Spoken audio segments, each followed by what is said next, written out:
Welcome to the world of psychology. Today's topic is meaning and nature of sensation.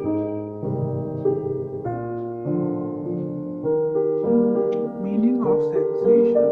Sensation is a process through which the senses detect visual, auditory, and other sensory stimuli and transmit them to the brain. Wood and Wood, 1996. Nature of sensation. Sensation is a mental process. Sensation is an elementary mental process. A general awareness or meaningless knowledge occurs in sensation.